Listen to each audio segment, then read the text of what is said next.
Good morning, UP! Welcome back to our show. Stranger Things, talking about strange things with stranger people. Bagong araw, bagong mga iisipin na naman. Char, pero ako ang dami ko kasing tanong eh. Partner, pakisagot nga. Bakit ba tayo nandito? Bakit ba tayo may show? Ano bang ginagawa natin? What's the meaning of life? Pagod na ako eh. Same sentiments, sis. Dami ko rin questions tungkol sa life. Ito na namang mga walang kwentang questions na to. Oops! Walang kwenta nga ba? Dito na papasok ang philosophy. Ano ba naman kasi ang philosophy? Bakit ba natin kailangan tong pag-aralan? Tsaka, ay science naman, di ba? So, how does philosophy differ from science ba kasi? Ay, ganun. Ang dami mo rin pala mga tanong eh. O sige, yan ang pag-uusapan natin today. So buckle up mga madlang people because you and I are going to embark on a short yet meaningful journey. We're going to do philosophy. Ako si Kriztel Sebastian. At ako naman si Carbonilla, and we will be your host for today's topic, The Value of Philosophy by Bertrand Russell.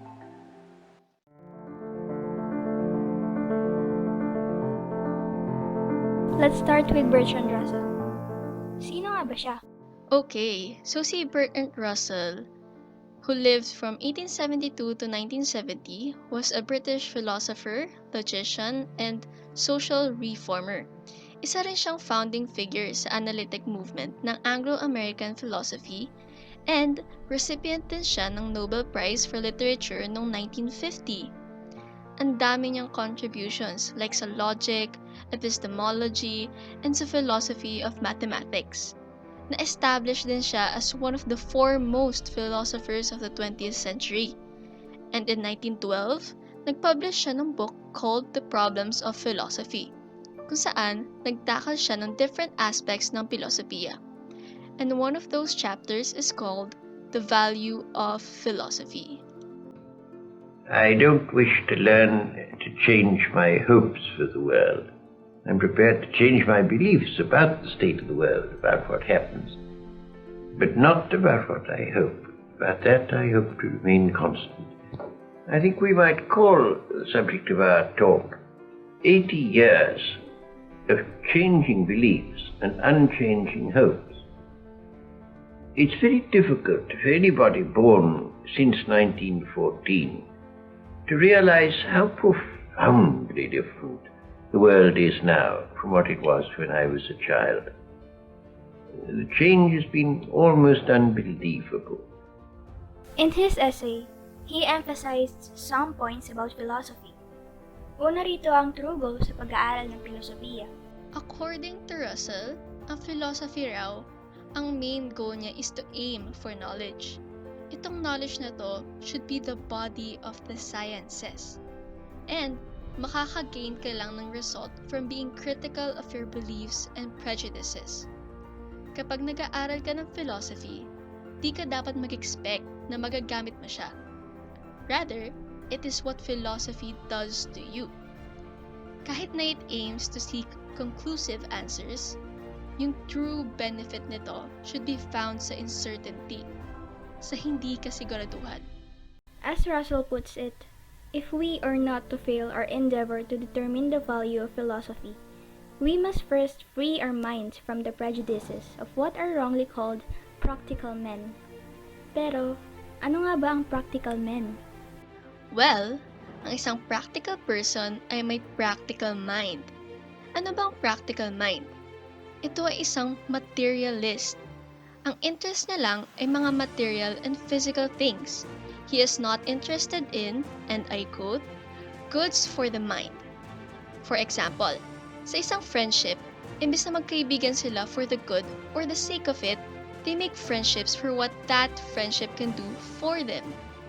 Pag may tanong sila, ang gusto nila yung sagot, imbes na kung paano nila makukuha yung sagot. Ngayong nalaman na natin ang ibig sabihin ng practical person, let us now discuss Russell's take on it. Pag-usapan natin ang sinabi ni Russell regarding sa practical person and philosophy. For Russell kasi, Unlike the practical person, ang philosophy ay nakapagbibigay ng something better than material value. A philosophical mind can have awareness of something beyond the daily conventional understanding of the world. Kanina, natanong namin kung ano nga ba ang difference ng philosophy sa science. According to Russell, sobrang laki ng pagkakaiba nila. Yes, tama ka dyan. Di ba nga sabi natin kanina, philosophy's aim is knowledge. But, as soon as naging possible na yung definite answer about a specific subject, di na siya considered na philosophy. It becomes a science. Parehas naman si science at si philosophy na gusto ng knowledge. Pero pag naging definite na yung possibility, may iwan na si philosophy. Tapos, si science na lang magtutuloy. Kasi, philosophy only focuses on the journey.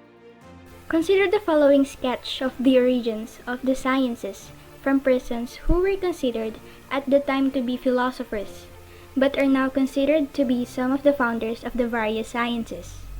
Tulad na lang ni Pythagoras, Eudoxus, and Euclid for mathematics, Empedocles,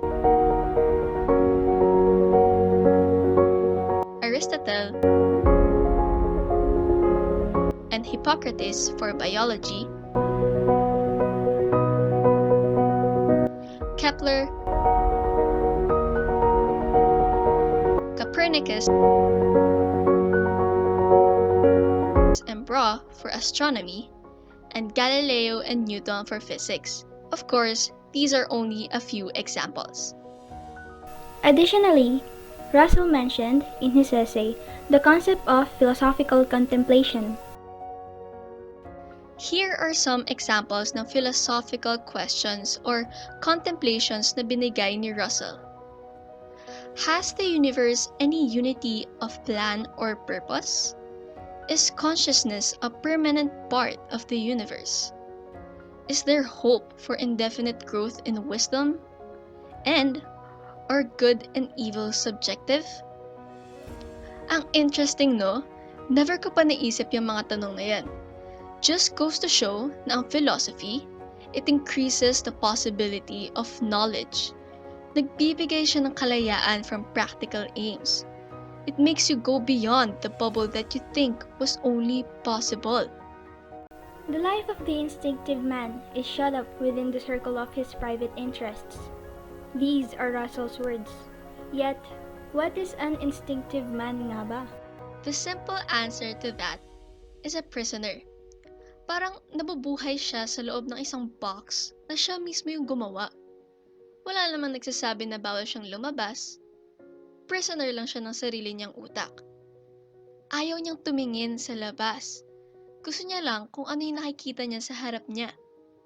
And with this, sabi ni Russell, na through time, our private world will be in ruins, being unaware of the larger world. Sinabi ni Russell sa essay niya na all acquisition of knowledge is an enlargement of the self. Do you have any idea kung ano ang enlargement of the self?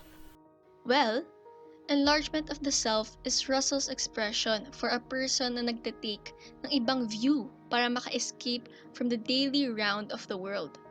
Hindi nila hinahayaan na ma-define sila kung anong sinasabi ng iba, or in short, it's self-reliance. Chase that knowledge for the sake of it, hindi para kung anong magagawa nito para sa'yo. Madaming branches of possible answers, and not just right and wrong. All of these lead to a richer view of the world. On the contrary, the concept of self-assertion was touched upon by the British philosopher. Ano nga ba ito? Ang self-assertion naman is a total opposite of enlargement of the self. Nakikita niya lang kung ano yung nasa harap niya. Sa ganitong view, mas gusto nila yung answer kaysa sa pag-intindi kung paano makuha yung answer. It lacks creativity, and everything seems to revolve around that individual when it does not at all. Dumako naman tayo sa philosophical thinking in relation with living and acting in the world. Philosophical thinking in the acting world is really just impartial contemplation. Walang biased positions sa interpersonal situations because it is non-judgmental. It can make a big difference in one reaching one's life goal, especially, according to Russell, when one's concern is happiness or misery. Pag may philosophic mind ka kasi sa acting world, tanggap mo na pwede kang maging mali at any time and situation. Grabe, ang dami pala nating natakil, no? Oo nga eh. Natatanda mo pa ba yung mga napag-usapan natin? Ako? Sakto lang. Pero sila ba? Natandaan kaya nila? O sige, let's make a quick summary. Sa essay ni Russell, pinapoint out niya na philosophy is valuable for its effects on the people who seek it and not for its products. So it's self-cultivation. And sinasabi din niya na ang filosofiya daw ay ang goods for the mind and that practical people miss this. These goods are internal, not external. Philosophy keeps that curious interest in the universe, which would cease to exist if we only focus on the questions that have proven answers. It also frees us from our own self-interest to make us better people. Next is philosophical contemplation, which is seeking knowledge for its own sake. Not for any selfish benefit, but to simply know it.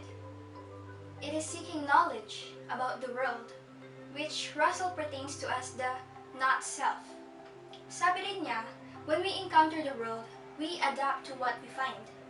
Sa halip na pinipersa natin yung mundo na mag-fit sa needs and wants natin. Sabi ng partner ko earlier, it's going beyond that bubble kasi hindi naman ang mundo ang mag-a-adjust para sa atin, kundi tayo ang mag-a-adjust para sa mundo. Yun lang, madam people. Dito na nagtatapos ang diskusyon natin tungkol sa value of philosophy ni Bertrand Russell. I really hope you enjoyed and sana marami kayong natutunan tulad namin. Muli, ako si Ella Carbonilla.